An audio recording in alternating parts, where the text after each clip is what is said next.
bom ter você por aqui em mais uma Sexta das Ciências Jurídicas da Grão Faculdade. E hoje o tema é com um convidado muito especial, o professor Bruno Eduardo Martins, e nós vamos falar sobre as práticas legislativas e a importância da representatividade dos grupos. Se você acha que esse tema não tem nada a ver com você, você está muito enganado, porque, como você sabe, aqui na Sexta das Ciências Jurídicas, nós trazemos sempre temas muito atuais, relevantes para a sua formação e para a sua inserção no mercado de trabalho. O professor Bruno, que já está aí conosco, ele é nosso professor da Grão Faculdade, um professor muito querido, que os alunos gostam muito. Além disso, é professor do GRAM, aí da pós-graduação, mas o currículo desse senhor é invejável. Veja, ele é bacharel em administração, consultor de administração na MTD, Treinamento e Desenvolvimento.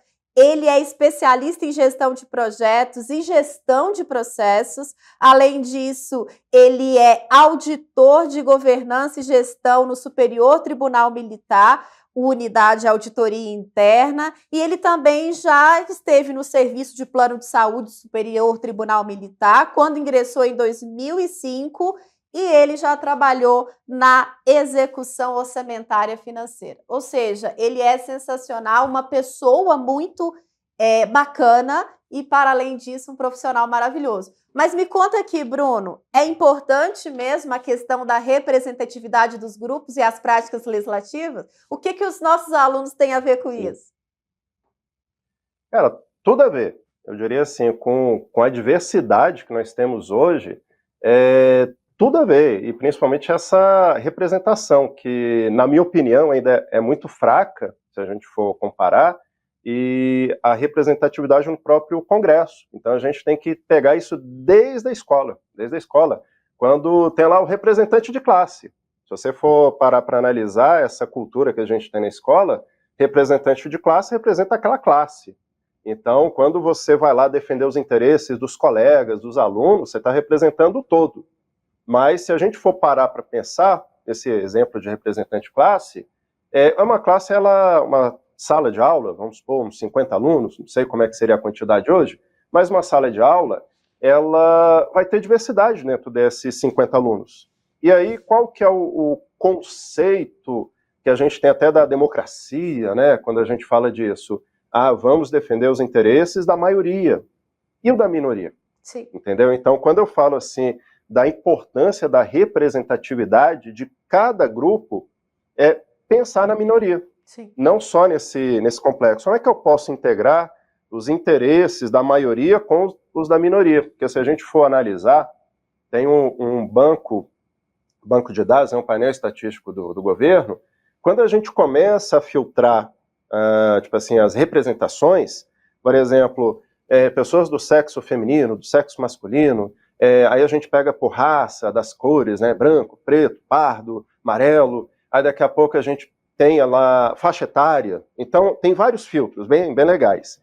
Mas quando a gente vai pegando esses filtros, por exemplo, um tema que eu escrevi até no conteúdo agora nosso, eu falei um pouco sobre o sexo feminino, que é bastante sujeito à violência. Mas quando a gente começa a esmiuçar um pouquinho, aí o sexo feminino ele também se desdobra em faixa etária. Então, o sexo feminino, as crianças, os jovens, os adultos, os idosos.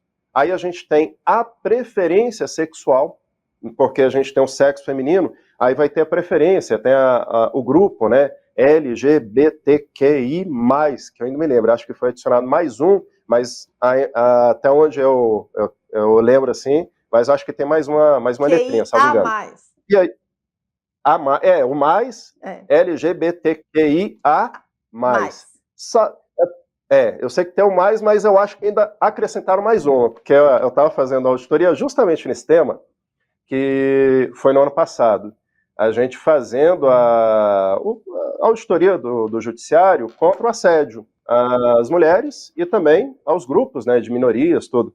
E aí, quando a gente vai esmiuçando, de 40%, por exemplo, sexo feminino, aí você cai lá em 2%, 3%, 5%. E aí, isso é o que me chamou a atenção. Como é que é a representatividade dos grupos que são classificados nesses painéis estatísticos como minoria. E aí a gente vê no Congresso, tudo começa por aí, no Legislativo, não só o Congresso, né, mas os legislativos de uma forma geral. A gente tem que começar a buscar eleger, aí entra um tema bem complicado, né, que é política, né, mas a gente tem que pensar em eleger aquele que nos representa, ou aquele que me representa. Por quê? Porque aí começa essa cultura, onde o legislativo municipal, estadual, depois federal, começa a ter um grupo representativo cada vez maior, e assim a gente tendo políticas públicas voltadas a todos os grupos. Sim. Então, acho importantíssimo essa parte da participação mesmo, efetiva, das minorias.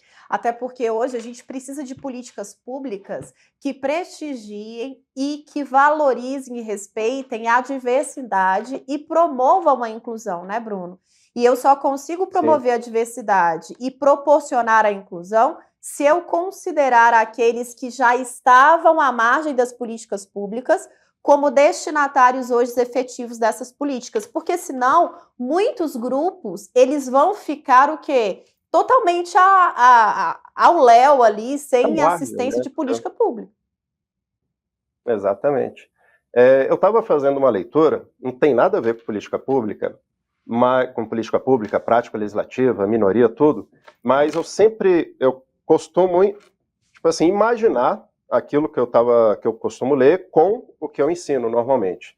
Aí, pegando esse gancho, eu estava lendo uma obra de Minha Vida, Agora é um livro de Henry Ford, A Minha Vida, Minha Obra. Minha Vida, Minha Obra, de Henry Ford. Ele relata a história dele, como é que foi, desde o início da marca Ford, né? E tem uma parte que ele fala sobre empregar as pessoas. Aí você vê a representatividade de grupos. Sim. Ele não tinha distinção. Então, eram pessoas com passado, às vezes, criminosos. Ele falava, se ele pagou a pena dele, ele tem direito a emprego. Se ele trabalhar bem, tem direito. Homens, mulheres, aí a gente já vê o início, né, da mulher na indústria, no caso. O que mais? Ele fazia uma separação, homens casados, e aí se o homem e a mulher tinham emprego, porque ele dava preferência a quando só um tinha emprego. Se os dois tivessem, ele já não dava preferência. Que mais? Pessoas cegas, que ele falava, a pessoa cega pode trabalhar aqui. Ele estratificou a indústria e alocou assim, pessoa que não tem um braço, pessoa que não tem os dois braços, pessoa que não tem uma perna, pessoa que não tem as duas pernas. Ele foi fazendo essa estratificação e arrumou lugar para todo mundo.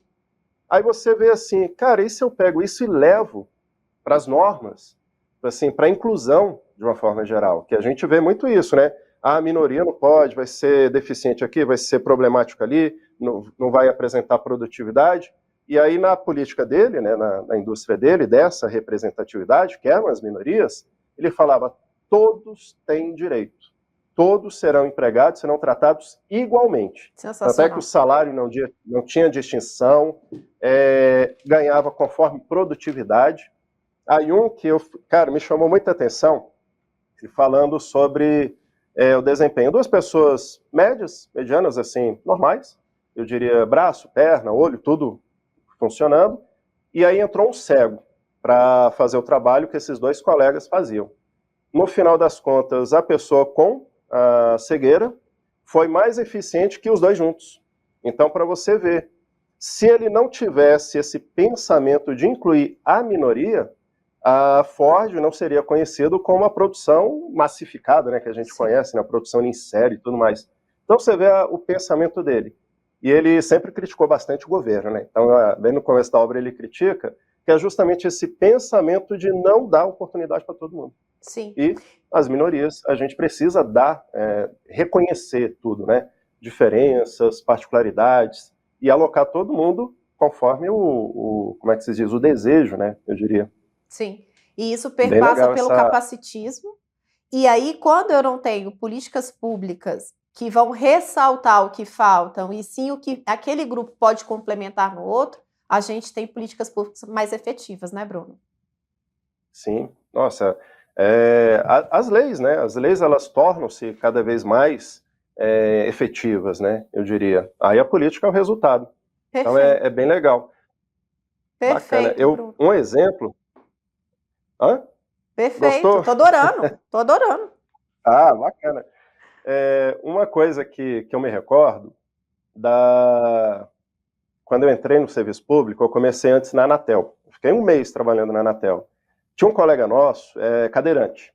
Cara, a gente brincava pra danar com esse colega, né? Quando ia pra fila do elevador, a gente não, vai de escada, velho. A gente vai de elevador, só pra você ver o nível de brincadeira, de entrosamento. Aí eu fico vendo assim, ele entrou na vaga, reservada, mas era um ótimo profissional. A gente queria resolver problemas, conflitos, né, durante o curso de formação, porque tinha, às vezes, um conflitinho aqui. Ele era a pessoa mais sensata para resolver, resolvia tudo brincando. Então, resolvia ali, tinha um entrosamento bacana. Aí você vê, como é que é esse colega, como é que ele poderia ser um colega de trabalho se não fosse a reserva, né, das vagas para Sim, concurso público para um grupo que, eu diria, estudar é mais difícil. sim, Como é que eu posso, assim, uma saúde, eu diria, plena, né, saudável, tudo, como é que eu posso me comparar, que eu tenho acesso a transporte mais fácil, calçadas, sei lá, escola, tudo, com um colega que tem que se locomover com restrições, porque calçada não favorece, ônibus já, às vezes, não é adequado, e tudo mais. Então, essas políticas que a gente tem hoje, a gente tem cota para os deficientes, para os negros, que é mais, indígenas, algumas também têm indígenas, e estão estudando, né, colocar mais cotas ainda. Então, quando a gente vê isso, é justamente essa representatividade. sim, Se não tiver representação, como é que a gente tem essas políticas de, sim, eu diria, um equilíbrio? Eu não vou sim, nem chamar de introdução ao mercado de trabalho, mas é um um equilíbrio. equilíbrio ao ingresso no mercado de trabalho, de uma forma Sim. geral.